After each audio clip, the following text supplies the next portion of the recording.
국민의힘 주요 인사들이 줄줄이 건국전쟁2를 관람했습니다. 내년 지방선거는 버리는 걸까요? 저는 아사진 미디어 조선혜입니다. 추석 연휴 다들 잘 보내셨을까요? 국민의힘이 건국전쟁2를 관람 인증을 줄인증을 했습니다. 그 얘기를 좀 할 건데요. 장동혁 국민의힘 대표와 주진우 의원이 추석 연휴 중에 제주 4.3 사건 폄훼 왜곡 논란을 받고 있는 다큐멘터리 영화 건국전쟁2를 관람을 했다고 합니다. 장동혁 대표는 지난 7일, 언제죠? 화요일이네요. 서울 영등포구 롯데시네마에서 건국전쟁2 감독님, 김다경 감독님을 만나서 그 대화를 먼저 하고 관람을 했거든요. 장동혁 대표가 역사적 사실 자체는 고정되어 있지만 역사적 기록은 고정되어 있지 않다고 생각한다. 새로운 역사적 사실을 인정할 수 있어야 하고 역사를 바라보는 다양한 관점을 서로 존중해야 한다고 했습니다. 또 역사를 바라보는 여러 관점이 인정되지 않으면 역사가 쉽게 왜곡될 수 있다면서 용기 내에 영화를 만들어준 감독님께 감사드린다고 했습니다. 정의용 사무총장, 박준태 비서실장, 서지영, 유용원 의원, 그리고 가장 문제는 여기 청년들도 같이 관람을 했어요. 끝나고인가요? 간담회도 따로 한 것 같더라고요. 그런데 다음 날인 지난 8일 주진우 의원도 페북에 이제 관람 인증을 합니다. 그 영수증, 티켓 겸 영수증인 종이를 이제 들고 있는 사진을 올리면서 재난 때 냉부해는 K푸드 홍보고 건국전쟁2는 구구라는 일방적 주장에 동의 못한다. 역사와 문화는 권력을 잡은 자가 재단하는 것이 아니라 국민이 직접 보고 판단하는 것이라고 했습니다. 그 다음 문장이 재밌어요.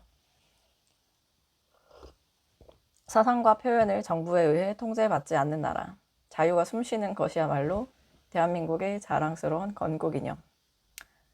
내가 이재명과 싸우는 동안 우리 청년들은 상영관 정보를 공유해가며 건국전쟁2를 지키는 훨씬 큰 전쟁을 하고 있었다. 정말 감사하다. 건국전쟁 5까지 나오길 응원한다. V를 하면서 인증을 했네요.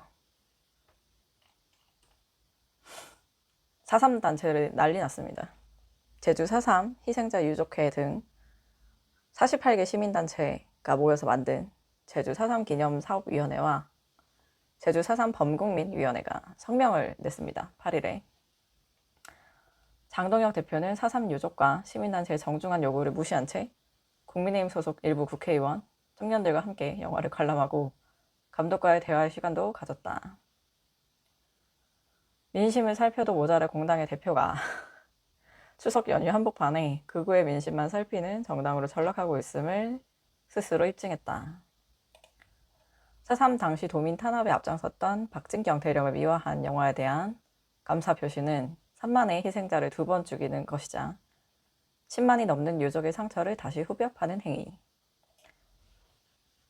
4.3을 왜곡하고 폄훼하는 행위에 대한 단죄가 필요하다. 국회는 계류된 4.3 왜곡에 대한 처벌 조항을 담은 제주 4.3 특별법 개정안을 즉각 처리해 주길 촉구한다. 고 했습니다. 오영훈 제주지사도 지난 7일 페이스북에서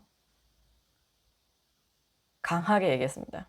수만 명의 제주도민을 학살한 제주 4.3은 국가가 저지른 참혹한 폭력이자 범죄였다.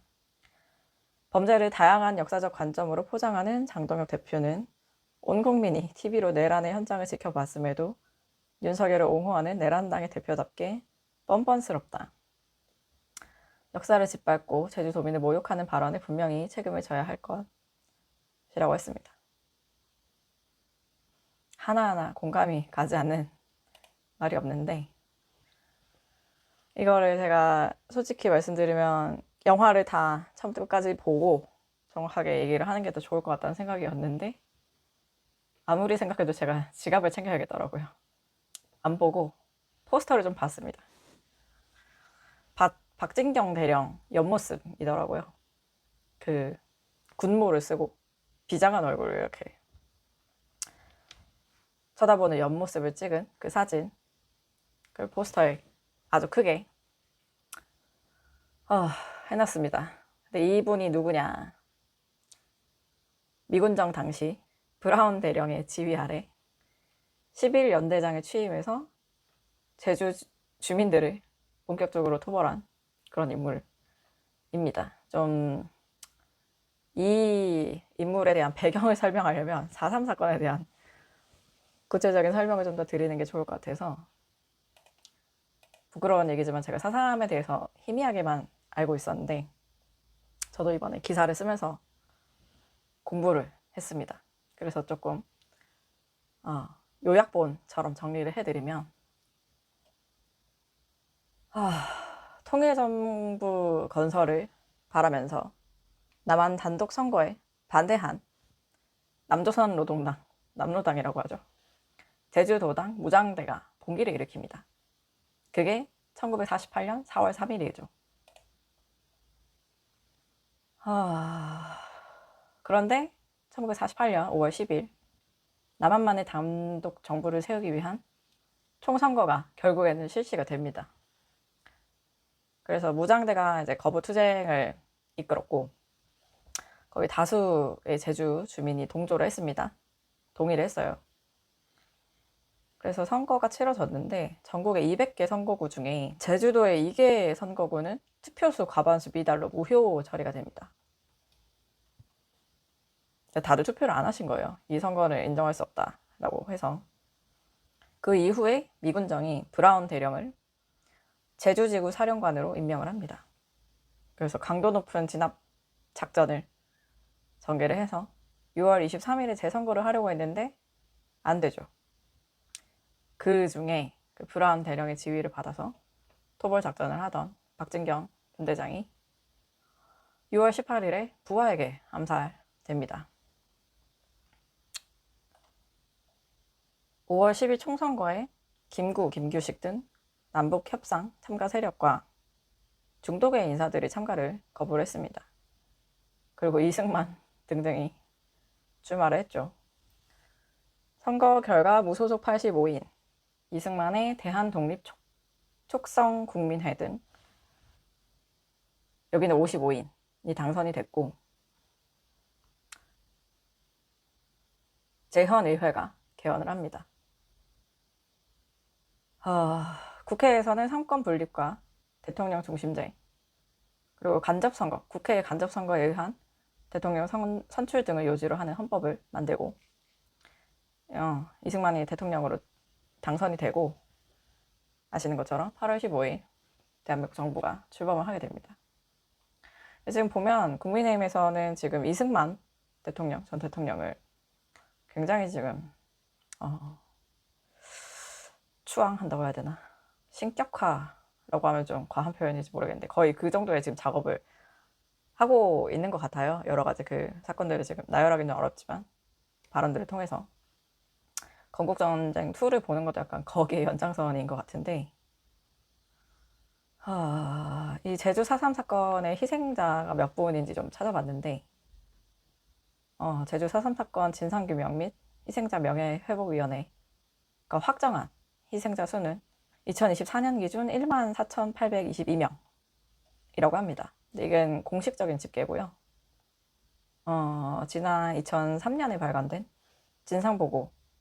진상조사 보고서에는 25,000명에서 3만 명 될 것이다. 더 된다는 그 추정도 있습니다. 그래서 당시 제주 인구의 10분의 1 이상이 사망을 했다는 겁니다. 사망이라고 하면 너무 약한 것 같은데 학살이라고 표현을 해도 될까요? 어쨌든 이런 역사 왜곡 비판을 받는 영화를 공개적으로 관람하고 청년들을 불러서 간담회도 하고 본인이 봤다고 이렇게 자랑하면서 브이도 하고 그러고 있습니다. 국민의힘 당대표와 조진 의원. 그래서 이걸 보면서 사실 제주 4.3에 대한 역사적 평가는 끝났죠. 국가폭력이라는 그 역사적 평가가 끝났는데, 마치 이거에 대한 새로운 시각이 있을 수 있다라는 메시지를 주는 것만으로도 저는 문제라고 생각하고요. 이런 행보에 중도층 내지는 국민의힘 지지층에서도 동의를 못할 분이 많을 거라고 저는 봅니다. 내년 6월 지방선거에서 이걸 어떻게 끝까지,